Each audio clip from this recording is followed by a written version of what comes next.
경제는 김우빈 시작하겠습니다. 우를 맡고 있는 우석진 명지대 교수 모셨고요. 어서 오세요. 네, 안녕하세요. 영원의 경제학자 우석진입니다. 네, 빈을 맡고 있는 홍기빈 글로벌 정치경제연구소장 모셨습니다. 어서 오세요. 네, 없어 보이는 네. 경제학자 홍기빈입니다. 네, 소개할 때마다 저도 좀 약간 그렇습니다.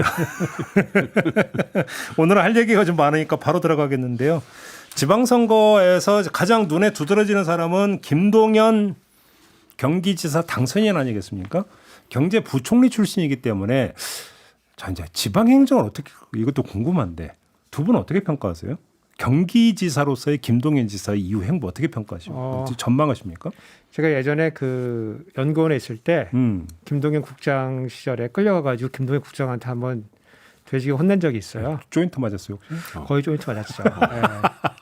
왜요? 저런.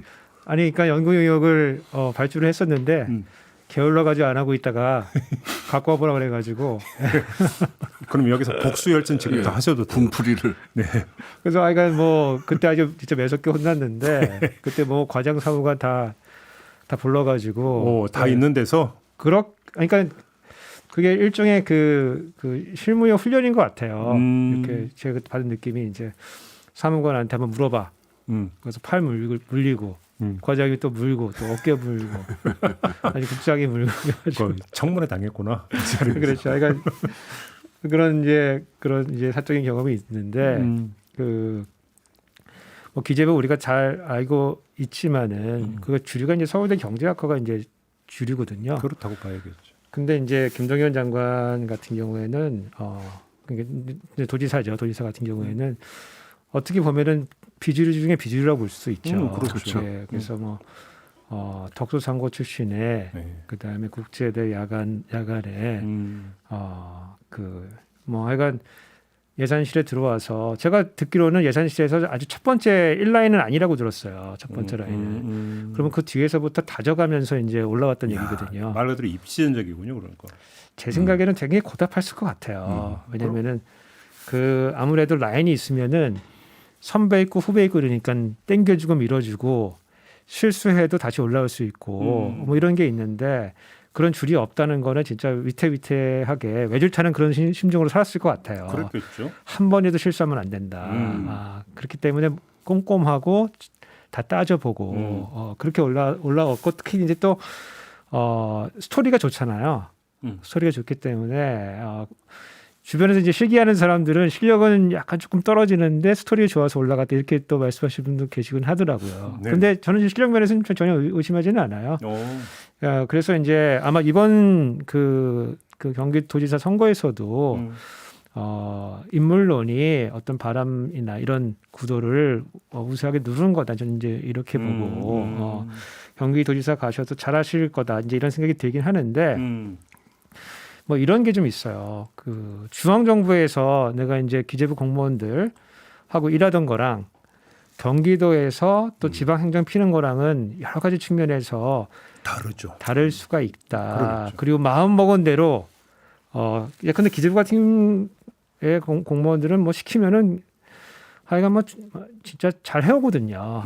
말 되게 잘 해왔고 오거든요. 근데 그렇게 안 될 수도 있다. 그리고 설득하기도 힘든 과정도 있고 그리고 그 기재부가 기본적으로 돈 예산 지구 예산 실장까지 했으니까 돈 나눠주는 역할 하다가 이제 돈 타서 쓰는 역할 이제 해야 되는 거기 때문에 그렇네 입장이 100% 예, 아쉬운 맞췄네. 소리도 조금 이제 해야 될 필요가 있다. 다만 이제 좋은 거는 서울 경기 이런 데가 재정력이 좋아요. 세수가 좋기 때문에 예, 다른 지자체보다는 조금 낫다. 이제 이런 이제 상황이 있으니까 바뀐 상황에서도 조금 잘했으면 좋겠다. 혹시 이제 전관으로서 기재부로부터 경기도 예산 땡기는데 좀 더 유리하다 뭐 이런 건 없을까요? 뭐 논문이 이제 최근에 나온 논문이 이제 하나가 있는데 딱 이제 전관은 잘 모르겠는데 현관들이 자기가 태어난 고향이나 자기가 갈 곳에 예산을 좀 쏴주고 그런 논문이 있어요? 그런 논문이 있습니다. 예, 그런 경향들이 좀 보인다. 그래서 아마 그 현관만큼은 아니어도 장관이 가서 김동연 장관이 가서 김동연 도지사가 가서 뭐 얘기를 했을 때 그냥 무시하기는 뭐 어렵지 않을까. 근데 어떤 정책적 창의성은 어떻게 그러니까 전망을 하세요? 아마 아이디어는 많을 거예요. 아이디어는 많은데 예컨대 뭐 아주대 총장 하실 때도 뭐 굉장히 좋은 정책들 많이 했다고 들었어요. 그래요? 다만 이제 거기에 이제 교직원하고 교수들하고 조금 조금 이제 부딪히긴 했다. 다만 그게 학생들을 위한 정책이기 때문에 잘 몰고 나갔다. 이제 이런 얘기 들었는데 아마 경기도에서도 경기도 공무원들이 김동연 이제 도지사의 그 눈높이 맞추려고 하면은 고생 좀 많이 할 거다. 그래요? 그런 생각이 좀 대신 이제 그 경기도민들은 아마 새로운 정책들 많이 볼 수 있을 것이다. 이렇게 한번 생각해 봅니다. 예. 뭐 그 절대 다수의 언론은 4년 도정한 다음에 차기 도전하지 않겠느냐, 뭐 다들 이렇게 전망이 되는데 우리 우석진 교수님도 같은 전망을 하시고.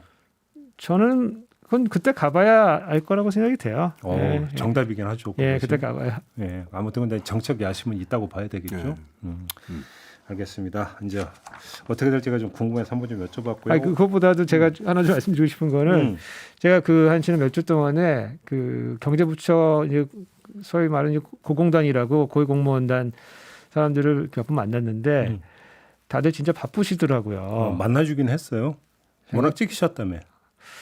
이건 뭐 왔다 갔다 만나는 거니까. 예. 근데 다들 바쁘신데 검사들 네트워크 체크하느라고 바쁘시더라고요. 진짜? 예. 왜냐면 이제 모든 인사를 검사들이 지고 있기 때문에 자기들끼리 이렇게 표 같은 거 만들어 가지고 고위 공무원단이면 진짜 그렇겠다. 예. 인사 검증을 다 이제 법무부 거기서 하게 되니까 인사정보관리단에서. 그래서 부처에서 이제 뭐 이제 이름들 이렇게 사진 놓고 이름 놓고 이런 주요 포스트가 검사들 서로 알고 있느냐.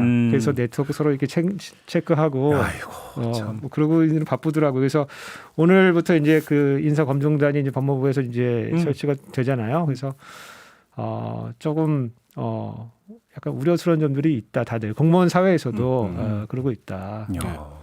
저기 그 경기도라는 특성에 대해서 한 말씀만 좀 짧게 하고 넘어갈게요. 제 생각에는 이제 김동연 그 도지사께서 좀 중요한 그 시험대에 오른 건데 경기도가 전국의 그 축소판이라고 말할 수가 있어요. 왜냐하면은 그 우리 전국이 서울은 아주 그 발전이 많이 돼 있는데 낙후돼 있거나 그 인구가 부족한 지역은 또 따로 있잖아요. 근데 경기도가 굉장히 다양합니다.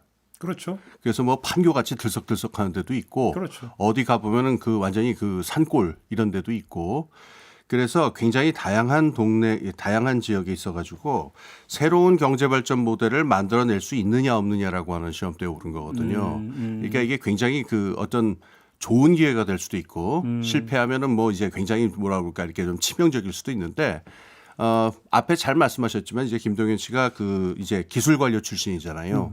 근데 이제는 도지사이기 때문에 이건 그 정치 지도자로서 이 역할이 바뀌었거든요. 그렇죠. 그러니까는 이 두 가지 그 도전을 함께 지고 있는 상태니까 본인 부담이 뭐 만만치 않을 겁니다. 지금 그 소장님이 그 말씀하시니까 지금 김동연 당선인은 올해 안에 분도하는 것을 지금 주민투표 할 수도 있다라는 얘기를 했잖아요. 경기 북도와 남도로 나누는 것을. 예. 그러니까 지금 남도 같은 경우는 되게 도시화가 진전된 곳이고 북도는 아무래도 농촌 지역에다 접경 지역. 예. 그래서 이제 개발 낙후 지역 보통 이렇게 돼 있지 않습니까? 예. 그래서 이제 사실은 그 경기지사 선거 때마다 이 이야기는 나왔지만 누구도 실행에 들어가지는 않았잖아요. 근데 김동연 그러니까 당선인은 지금 뭐 말대로 그러면 정말로 주민투표를 해서 가결이 된다면 하겠다 이런 입장인 것 같은데 이건 어떻게 평가를 하세요? 저는 그렇게 보는데 그 할 수도 있어요. 그 여러 번 나왔던 얘기인데. 근데 사람 관계도 그렇지만은 뭐 헤어질 수도 있습니다. 그런데 헤어진 다음에 관계를 어떻게 만드느냐를 어떻게 얘기하느냐가 더 중요하잖아요. 그러니까 남도하고 북도가 그 설령 갈라진다고 하더라도 하루아침에 갈라지는 게 아니기 때문에 서로가 그동안 주고받던 자원과 그다음에 관계를 어떤 식으로 건설적으로 만들 것이냐 요거를 만드는 게 말하자면은 어느 쪽으로든 이 합의를 만들어내는 초석이 되겠죠. 큰 문제네 사실은. 그렇습니다. 굉장히 큰 문제예요. 저 생각에는 이제 경기도의 가장 큰 현안은 수도권 규제거든요. 그렇죠. 예, 그래서 경기도는 늘 이제 수도권 규제 풀고 싶어 하죠. 뭐 기업이나 뭐 산업이나 이런 거 유치하려고 하면은 그 규제에 걸려가지고 사실은 그 모든 게 힘든 상황이니까 그렇게 이렇게 도로 나눠가지고 남쪽은 규제를 받되 북쪽은 좀 풀어줄 수 있다면은 그것도 하나의 또 그런 접근법이 가능한가요? 저는 뭐 이제 그게 굉장히 중요하다고 보죠, 사실은. 예, 그래서 그러니까 북도 쪽으로 이제 유치해 들어가는. 예, 그쪽은 아무래도 남쪽하고는 조금 좀 차이가 좀 있을 테니까. 그렇죠, 그렇죠. 그 문제가 서울시 관할이에요, 아니면 중앙정부 관할이에요? 중앙정부 관할입니다. 예, 그래서 그건 이제 총장을 규제를 하고 있으니까. 그렇죠. 굉장히 그 경기도는 그게 굉장히 답답하거든요, 사실은. 그래서 이제 충북의 접경 지역에 기업들이 막 몰리잖아요. 네. 그거 이제 그렇죠. 피해가 돼. 피해가 돼. 제일 너무 가까운 멀지 수도권하고 제일 가까운 내용상으로는 수도권인데 형식상으로는 예. 비수도권 이렇게 되는. 예. 참, 알겠습니다. 자, 오늘 본 주제 물가 이야기를 좀 해야 될 것 같은데 물가 대책 좀 진짜 하늘 높은 줄 모르고 지금 물가 오르던데 정부 대책 좀 평가 좀 해주세요. 그러니까 물가가 굉장히 경제는 굉장히 안 좋은 거죠. 뭐 시업하고 물가하고 이런 게 두 개가 안 좋은데 이 두 개를 동시에 해결할 수 없다는 게 기본적인 경제학자들의 스탠스예요, 보통은. 그래서 한쪽을 선택해서 가야 되는 그런 상황인데 지금은 그 이창용 총재의 얘기에 따르면은 아무래도 경제의 그 어떤 이런 성장이란 부분보다도 지금 인플레이션과 싸워야 될 때다라고 하는 게 굉장히 엄중한 상황을 지금 보여주고 있는 거거든요. MB가 처음 그 취임했을 때 한 2008년 이런 때죠. 이런 때하고 지금 약간 비슷한 상황이다. 그때 물가가 되게 많이 올랐던 거예요? 그때 이제 MB가 이제 그 2008년도 이제 3월에 이제 2월 말에 취임하잖아요. 그게 이제 2월 달에가 이제 물가 상승률이 3.6%였고 3월에 3.9 됐다가 4.1 됐다가 7월에는 이게 5.9까지 올라가거든요. 그랬구나. 그래서 그때도 이제 국제 유가가 배럴당 130달러. 그리고 그때 이제 글로벌 금융위기 때니까 미국이 경기 침체해가지고 전 세계적으로 글로벌 경제가 안 좋고, 그때도 이제 그 경유가 휘발유보다 이제 가격이 이제 역전이 된. 지금하고 똑같네.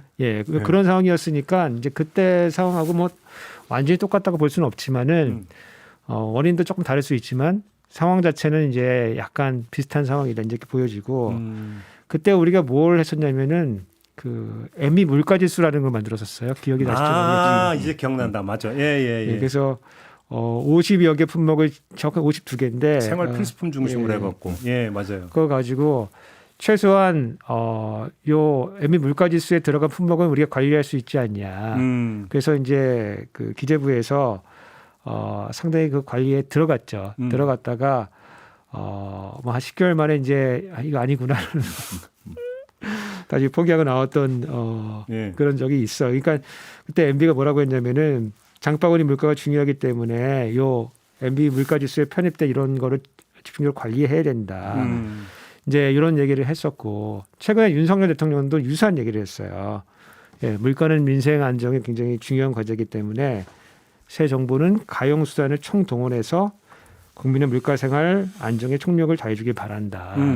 그러니까 이제 지금 그 늘공들이 장악한 이제 경제 라인이 들고 나온 게 이제 이런 이제 물가를 컨트롤할 수 있는 정책들을 이제 들고 나온 거죠. 근데 그때하고 이제 다른 점은 뭐냐면은 그때는 품목을 만들어 가지고 그 품목을 때려잡으려고 이제 가격 통제를 한 거죠. 일종의 가격 통제를 한 건데 지금은 이제 그 생산에 투입되는 그 어떤 투입 요소의 가격을 여러 가지 정책 툴을 이용해 가지고 조금 낮춰준 역할을 좀 하는 거예요. 예컨대 밀가루 같은 가격이 오르면은 그거에 일부분은 국가가 예컨대 70%는 국가 내겠다. 뭐 그런 거 아니면 이제 수입품에 대해서 뭐 할당관세라고 하는 양을 정해놓고 거기까지는 관세를 지금 저율 혹은 0%로 과세하는 그런 관세를 말하는 건데 관세를 낮춰주겠다.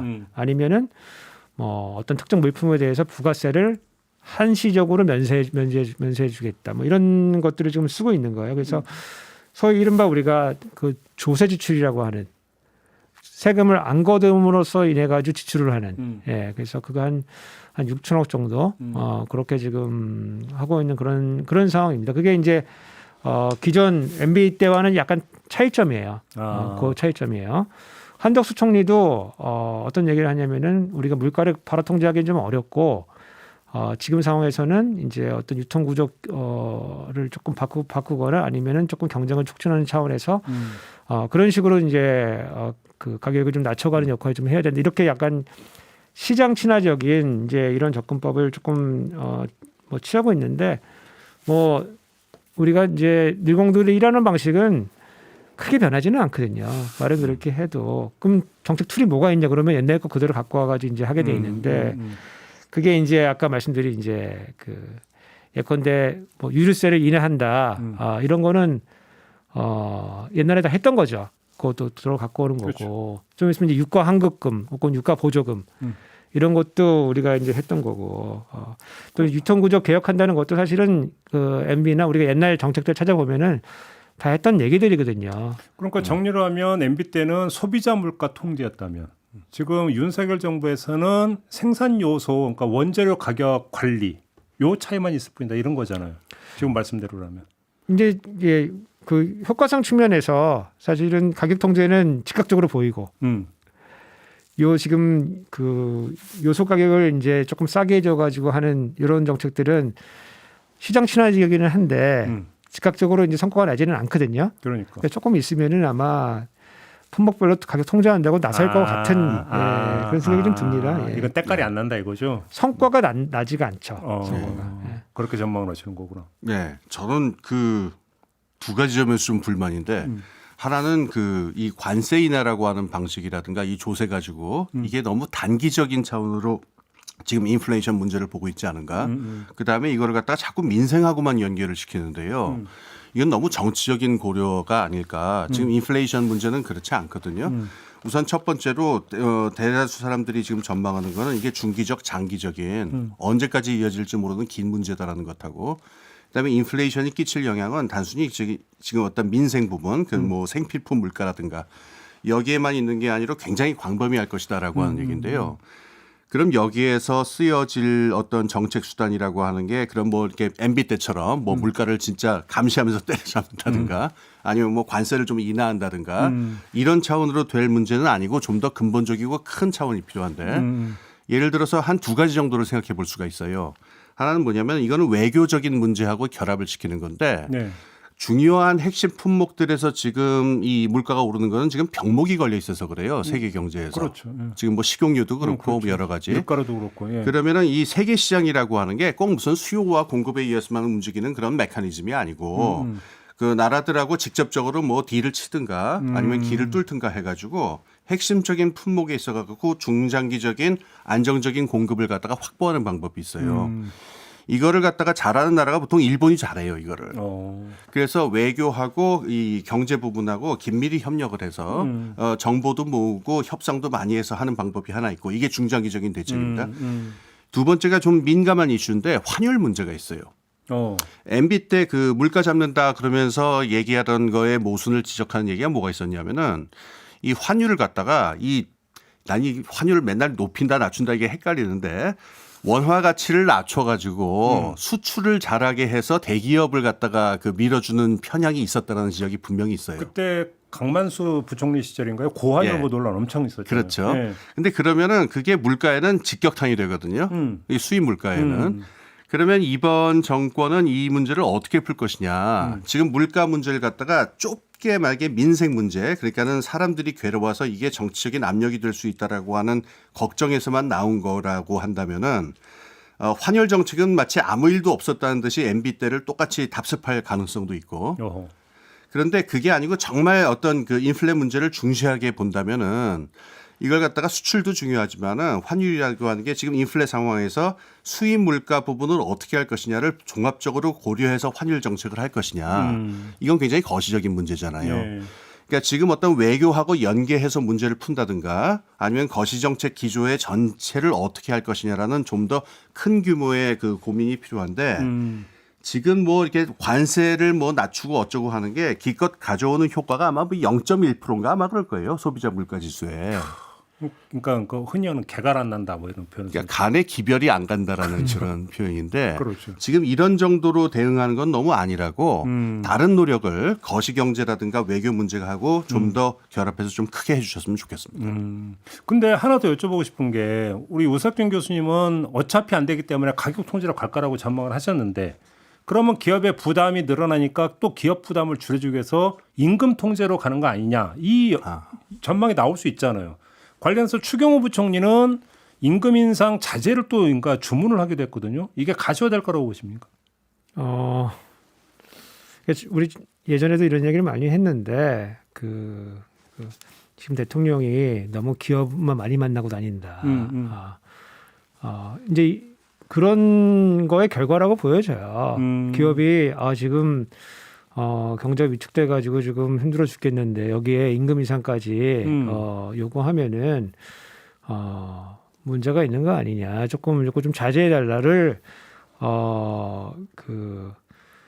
이제 부총리가 이 얘기를 뭐 했다는 건데 조금 더 확인을 해봐야 되겠지만은 이거 뭐 있을 수 없는 얘기거든요, 사실은. 예. 아니 물가 오르면 임금 올려달라는 건 당연지사가 되는 건데. 그러니까 지금 이 부분이 방금 제가 말씀드린 대로 거시경제 기조 전체를 갖다가 장기적으로 봐야 된다는 그랑 다 있는데요.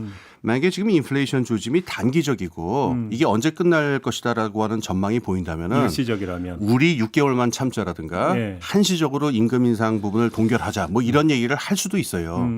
근데 이게 언제 끝날지도 모르고 어느 규모로 벌어질지도 모르는 상황에서 이렇게 얘기하는 거는 사실은 제가 보기에는 정치적으로도 경제적으로도 굉장히 큰 문제가 있습니다. 그래서 만약에 임금 인상을 갖다가 임금이 분명히 생산의 그 중요한 요소 비용이니까 이거를 묶는 조치를 국민적으로 합의를 한다고 한다면은 이게 그럼 재정 지출이라든가 사회복지 지출이라든가 그러니까 다른 부분에서의 뭔가가 있어야 사람들이 살 수 있잖아요. 네. 이것하고 같이 이루어져야 되는 부분일 거예요. 예.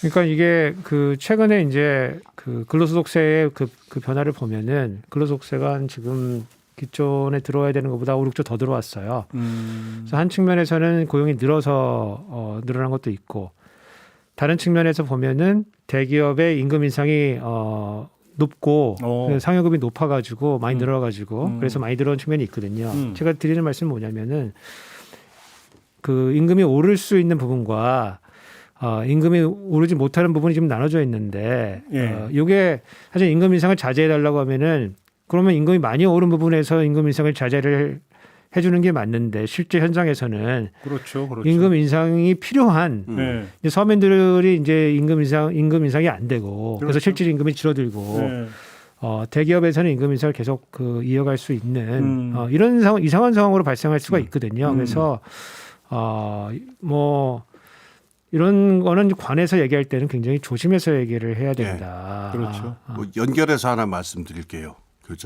그 스웨덴에서 그 1960년대에 취했던 정책인데요. 인플레이션이 실질 임금을 하락시키는 것을 막기 위해서 나온 굉장히 중요한 정책인데 연대임금 정책이라는 게 있어요. 그게 지금 우석준 교수님이 말씀하신 바로 그건데 고임금 부분이 더 많이 상승하는 것을 막고 저임금 부분이 너무 아래로 떨어지는 것을 막아가지고 임금 격차를 최대한으로 줄인다는 거였어요. 근데 이게 환상적인 아이디어인 게 왜냐하면은 저임금 부분을 올리자라고 하는 거는 뭐 노동자들이 찬성할 수 있는데 고임금 부분을 깎는 걸 갖다가 노동자들 스스로가 결의할 수 있느냐 이건 거의 어렵죠. 어려운 일이잖아요. 어렵죠. 근데 실제로 했습니다. 60년대에. 그거 했어요? 예, 노동조합 스스로가 그걸 결의해가지고 고임금 부분 스스로가 이 임금 인상을 자제해 나가요. 심지어 삭감하기까지 합니다. 그러니까 노동운동이 그 인플레이션을 막으면서 실질 임금을 지켜내기 위해서 엄청난 어떤 노력을 한 건데 이 어려운 과제가 만약에 벌어지지 않으면 어떻게 되느냐. 임금 격차가 커지게 되면은 지금 말씀하신 대로 임금이 오르지 않아도 되는 부분은 협상력이 그러니까 계속 올라가게 되고 그렇죠. 정말 저임금 부분은 임금이 정말 더 떨어지는 실질 임금이 급격하게 격화되는 결과가 나올 수 있거든요. 근데 바로 그 지점에서 거꾸로 그 연대임금이라는 걸로 좋은 결과를 빚었지만 또 정반대로 노동부문 갈라치기로 갈 수도 있는 거잖아요. 연대임금이 바로 그 제대로 안 된대. 그렇죠. 바로 거기서. 그렇죠. 네. 그래서 여기서 정부가 갈라치기로 가는 게 아니라 노동조합이나 노동세력 스스로가 이것을 못한다면은 60년대 노동자, 스웨덴 노동자들처럼 그럼 국가가 대신 그 역할을 해가지고 저임금 부분을 이렇게 끌어올려주는 정책을 하면서 임금 격차를 줄이는 정책을 취하는 게 말하자면은 정답이겠죠. 그런데 반에 하나 그렇지 않고 임금 격차를 오히려 늘리는 거를 방조하거나 그냥 오히려 조장하는 쪽을 이게 하게 된다면은 그런 문제가 더 심각해지겠죠. 그러니까 지금 예를 들어서 이제 그 화물연대가 오늘부터 이제 총파업에 돌입을 해서 이제 노동 부문에 대해서 이제 주목이 조금씩 올라가고 있는데 제가 볼 때는 화물연대의 총파업이라고 하는 것을 넘어서서 노동 부문에서 여러 가지 지금 뇌관이 그러니까 저기 뭐 발견이 되고 있는 게 아닌가 좀 싶은 생각이 들고 이거에 대해서 윤석열 정부가 어떤 기조로 접근하는가가 대단히 중요한 문제가 되는. 그렇죠.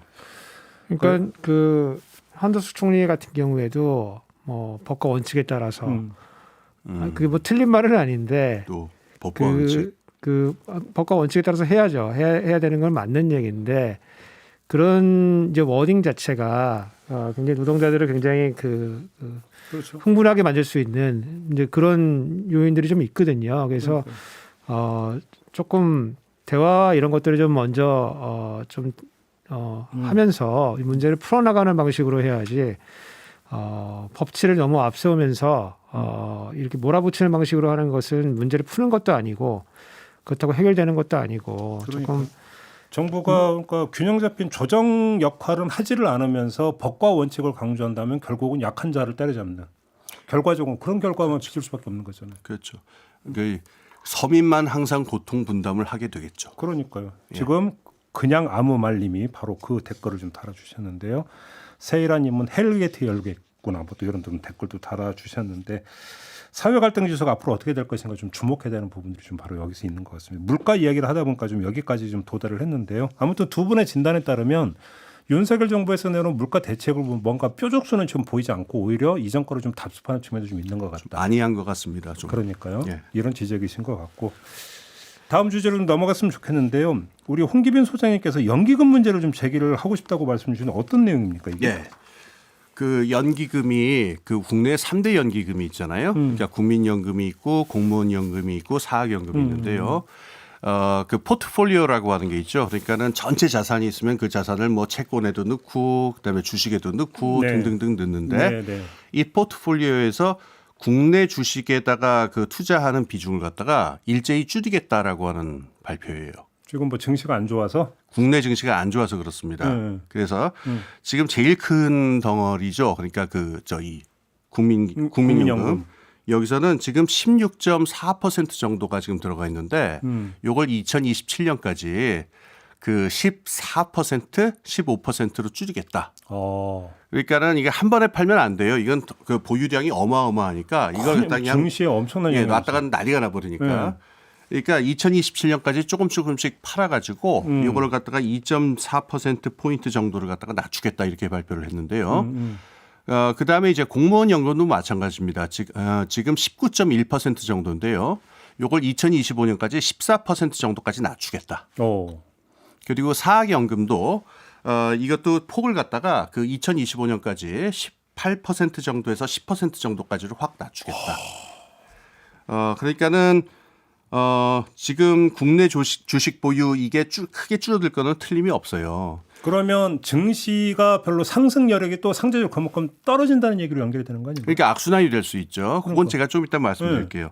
근데 이 연기금들 입장을 들어보면 또 어쩔 수가 없는 게 지금 다른 투자 그 부문들 이를테면 해외 주식이라든가 지금 대체 투자라고 하는 게 있죠. 그런 것들에서 나오는 수익률이라고 하는 게 막 몇십 프로 두 자리 숫자로 나오는데 국내 주식에서 나오는 수익률이라는 게 한 6%, 뭐 7% 이거밖에 안 되니까 이 연기금 관리하는 분들 입장에서는 또 어쩔 수가 없잖아요. 이거를 또 중책을 맡고 계신 분들인데 그럼 여기서 이걸 계속 쥐고 있어야 되느냐. 그러니까 이거를 갖다가 지금 놔야 되거든요. 그래서 줄일 수밖에 없다라고 하는 게 뭐 이렇게 경험칙뿐만 아니고 이 정교하게 모델을 만들어 가지고서 예측을 해도 그런 결과가 나온대요. 그래서 이걸 갖다가 장기적으로 5년, 7년 잡아 가지고 이렇게 확확 줄여나가는 방향으로 이제 가게 되는데 이러면 이제 어떤 문제가 있냐면은 원래 이 연기금들의 그 부분하고 국내 주식 시장하고의 관계에 있어 갖고 처음에 본래의 계획 그 처음에 각본은 이런 거였었어요. 요게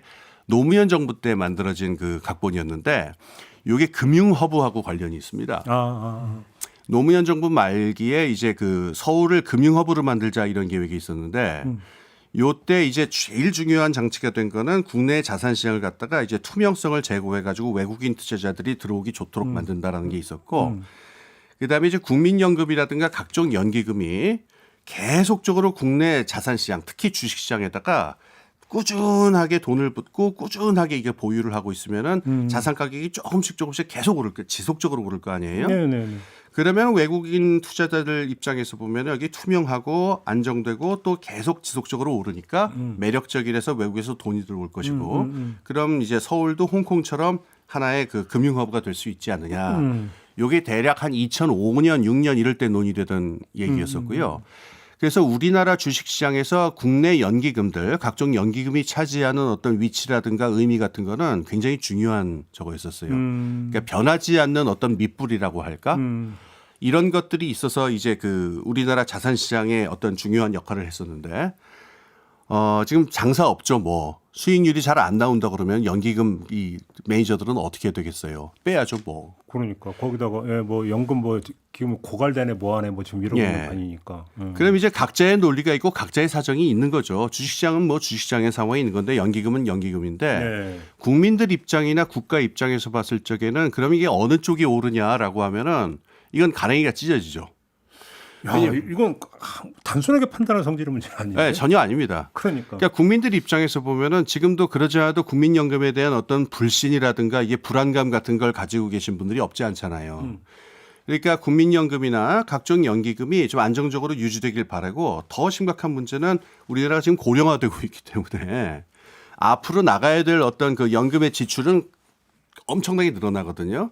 그러니까 여기는 지금 이제 그 이렇게 마음이 급하죠. 어떻게든 수익률을 확보해야 되니까. 수익률을 올리겠다는데 반대할 이유는 없는 거잖아요. 해서도 그렇죠. 안 되는 거고. 그러니까 이제 또 그러면 그 국내 주식 시장에 들어간 분들은 또 어떻게 돼요? 그렇죠. 그리고 이제 대한민국 국민의 입장을 생각해 본다면 연기금은 수익률 잘 안 나오는 부분들은 과감하게 정리를 하고 좀 더 높은 수익이 있는 부분으로 가는 게 국민적인 어떤 합의로 될 수도 있는데 예. 여기 지금 주식 투자하신 분들도 있고 그러니까. 동학개미들도 계실 것이고 그다음에 우리나라 기업 하시는 분들도 계실 것인데 네. 여기서 국내 연기금이 이런 식으로 이렇게 쭉 빠져나간다. 그것도 잠깐이 아니라 뭐 이렇게 장기적으로 한 5년, 7년. 2025년, 2025년, 27년. 그다음에 줄여나가는 그 퍼센테이지 포인트를 보면은 상당하거든요. 그리고 국민연금은 덩치가 엄청나기 때문에 이게 네. 적은 돈이 아니란 말입니다. 네.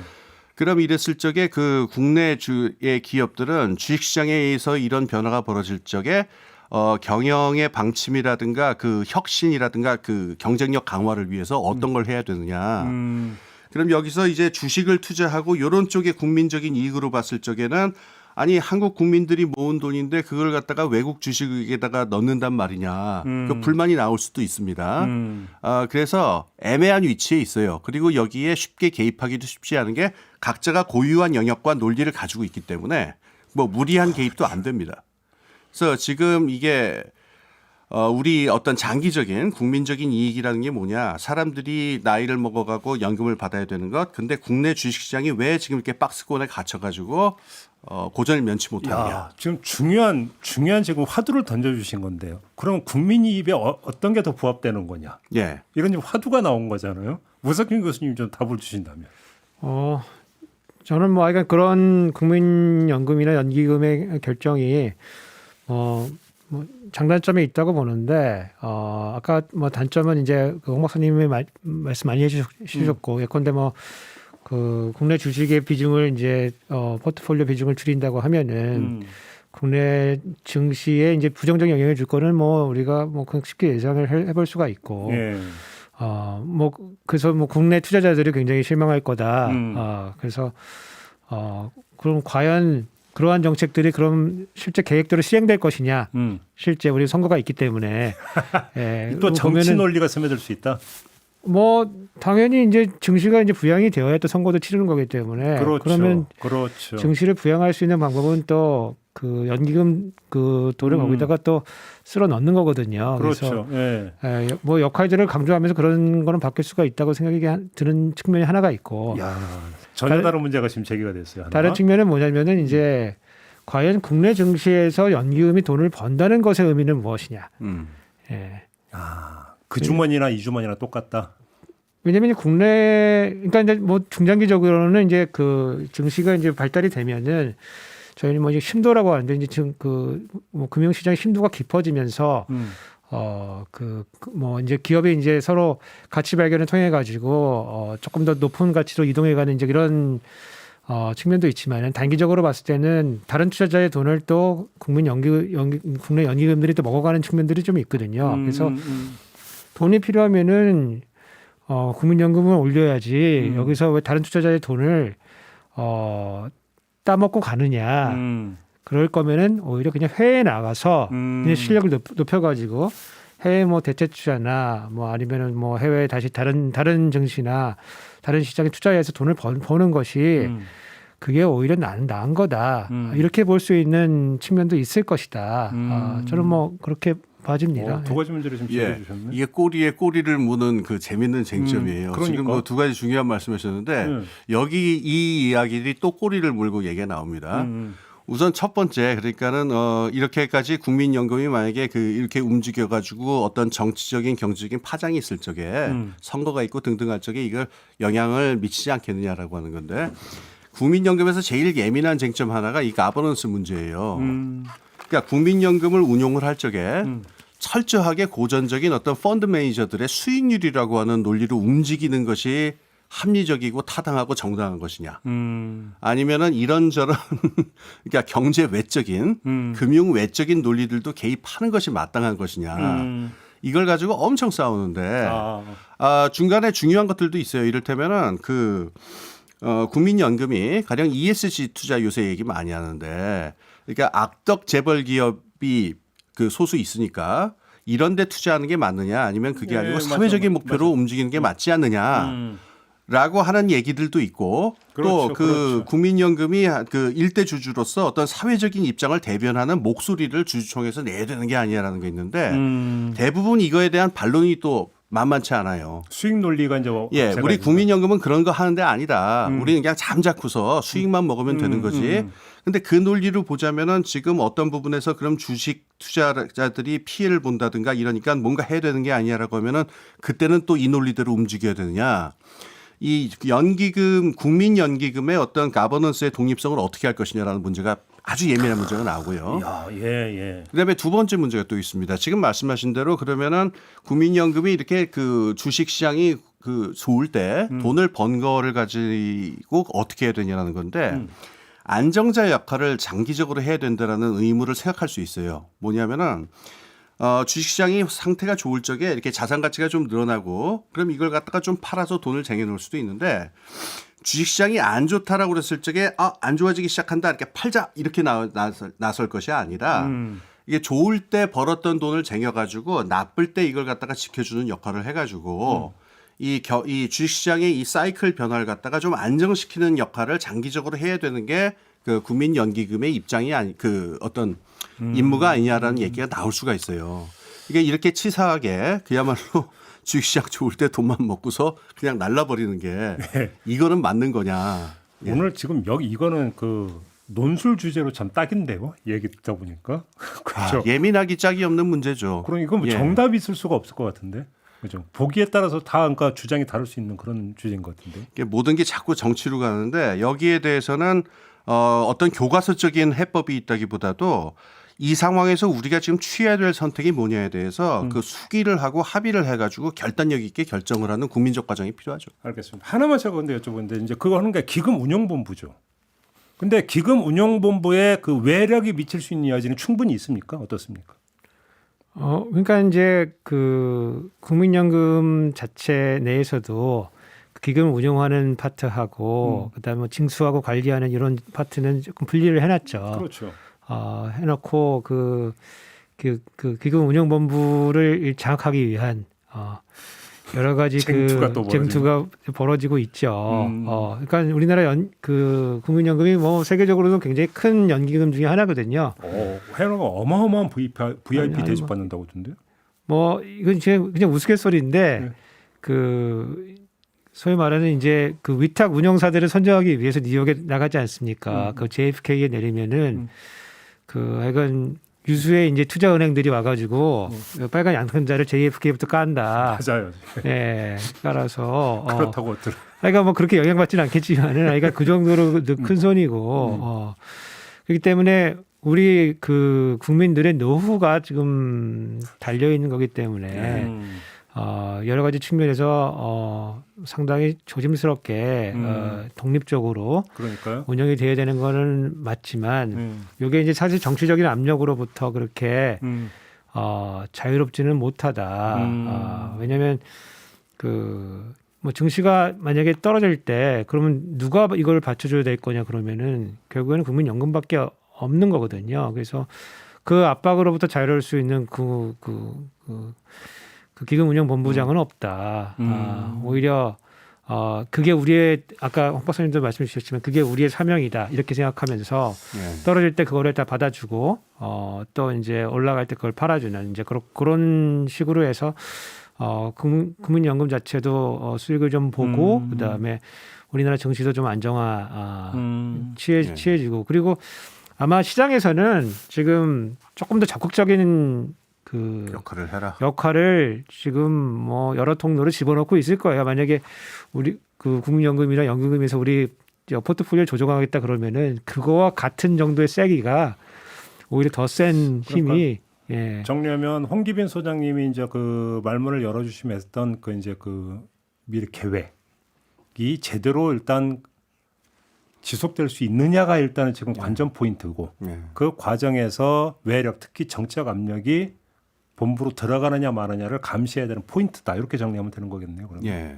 저 한 가지만 덧붙이고 싶어요. 그 국민연금 문제에서 제가 옛날에 그 국민연금에서 이 자금 운용하시는 분들 한 6분들하고 제가 그 세미나를 같이 한 적이 있었는데 그때 그분들 표정에서 잊혀지지 않는 게 그 불안감과 스트레스와 그 어마어마한 부담감 있죠. 그럼 그럴 것 같은데 진짜. 아 정말 내가 저 자리에 뭐 있지도 않겠지만은 없어서 너무 다행이다 싶은 그런 생각이 들었는데 연봉은 많이 받나? 문제는 이 엄청난 규모의 돈하고 그다음에 국민들 몇 천만 명의 그 이익을 건 걸 갖다가 지금 순전히 금융적인 논리로만 연기금을 운용한다라는 게 이게 21세기에도 지속 가능한 일이냐라고 하는 게 있거든요. 그래서 지금 뭐 시간도 없으니까는 뭐 길게 얘기할 수는 없지만은 국민연금의 운용의 성격을 갖다가 좀 바꿀 필요가 있어요. 어떻게? 그러니까 외국 같은 데서는 이거를 사회적 투자하고 연결시켜서 ESG도 그 중에 하나입니다. 그래서 사회적으로 지속 가능한 부분에 묻어두게 되면은 큰 수익이 날지는 몰라도 안정성은 훨씬 더 그 담보가 되거든요.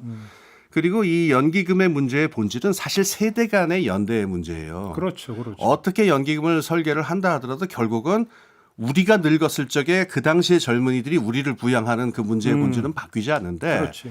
그럼 세대 간의 협력과 세대 간의 연대로 봤을 적에 이 어마어마한 덩치의 돈을 꼭 각종 금융자산에만 넣을 게 아니고 다음 세대가 더 풍부하게 삶을 누리면서 역량을 발전시키면서 자랄 수 있도록 어떤 집적인 물적인 인프라에다가 크게 투자한다든가. 예를 들어서 뭐 사회주택 이런 데 뭐 투자. 그렇습니다. 그래서 이 세대 문제의 본질이 또 주택 문제거든요. 그러니까 주택을 그 확실하게 그 공급 물량을 확보하는 데다가 이 돈을 많이 투자를 한다든가 교육 인프라에다가 많이 투자를 해서 장기적으로 한 2, 3% 정도 적더라도 몇 퍼센트 얼마 안 되는 그 수익률이라도 장기적으로도 확실하게 사회적인 부분에서 끌어낼 수 있도록 한다든가. 이렇게 좀 아주 큰 차원에서의 디자인도 한번 좀 바꿔서 생각해 볼 때가 되지 않았나. 그러게요. 저는 약간 그 생각에 대해서는 조금 좀 약간 뭐 반대는 아니지만은 좀 잘 생각해 봐야 된다고 생각이 드는 게 우리나라 그 국민연금 구조가 지금 우리가 부분 적립식으로 되어 있기 때문에 좀 있으면 자산을 갖고 있는 거 다 팔아야 돼요. 그래서 주식도 갖고 있는 거 다 팔아야 되고 만약에 인프라에 투자했다가 인프라도 다 팔아야 됩니다. 그래야만 이제 연금을 줄 수가 있는 그런 상황이거든요. 그래서 여러 가지 이제 사회적으로 필요한 이런 예컨대 뭐 예전에는 뭐 어린이집을 짓자 부모님 어린이집 이 돈을 가지고 갖다 짓자 이런 얘기도 되게 많았었어요. 맞아요. 네, 그런 얘기 있었어요. 그게 이제 잘 실현되기 어려운 이유가 그럼 어느 순간에 그거 다 팔아야 되거든요. 그래서 기금 때문에. 그래서 그거까지도 같이 좀 고려를 해서 큰 돈이 지금 막 나가야 되는 상황이니까 그죠? 지금은 괜찮은데 한 네. 10년, 20년 있으면 그거 다 이제 그렇죠. 자산 팔아야 되거든요. 그래서 그러네요. 그런 이제 유동성 문제까지도 조금 고려를 해가지고 해야 될 필요가 좀 있다. 알겠습니다. 아무튼 오늘 중요한 어떤 그 체크 포인트 하나가 좀 그 도출이 된 것 같습니다. 뉴스를 보는 데 있어서도 계속 주의를 기울이면서 봐야 하는 게 바로 이 문제인 것 같다. 이렇게만 정리를 하면서 오늘 경제는 김우진 마무리를 좀 해야 될 것 같습니다. 홍기빈 소장님, 우석준 교수님 수고하셨고요. 저도 함께 물러가겠습니다. 고맙습니다. 예, 감사합니다. 예, 감사합니다. 예.